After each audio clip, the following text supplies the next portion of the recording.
देखिए, जैसा कि आप जानते हैं कि ये पुलिस भर्ती परीक्षा का आयोजन दोबारा हो रहा है, पुनः आयोजन हो रहा है।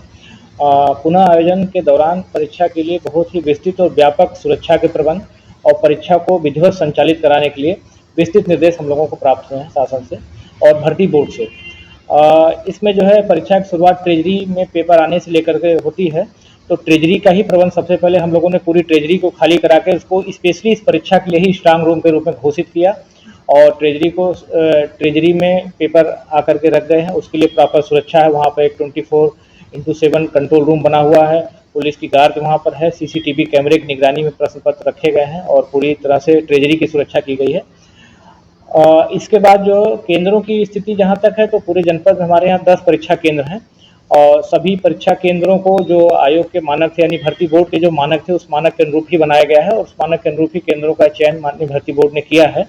उसमें सभी कमरों में सीसीटीवी कैमरे की व्यवस्था रहेगी। प्रत्येक केंद्र पर जो है एक कंट्रोल रूम रहेगा और जिसमें पुलिस के एक कंट्रोल रूम प्रभारी के रूप में पुलिस के एक अधिकारी को नामित किया गया, जो निरंतर पूरी गतिविधियों को उसमें कंट्रोल रूम में मॉनिटर पर देखता रहेगा।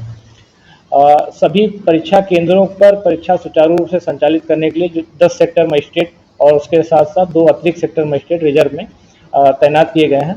सेक्टर मजिस्ट्रेट की जिम्मेदारी रहेगी कि वो जो है ट्रेजरी से सकुशल पेपर, जो निर्धारित अवधि है उस अवधि में पेपर को यहाँ से ट्रेजरी से प्राप्त करेगा और जाकर के निर्धारित अवधि में ही जो है केंद्र के जो केंद्र व्यवस्थापक हैं, केंद्र पर केंद्र व्यवस्थापक लगाए गए हैं जो वहाँ के जनरली प्रधानाचार्य हैं।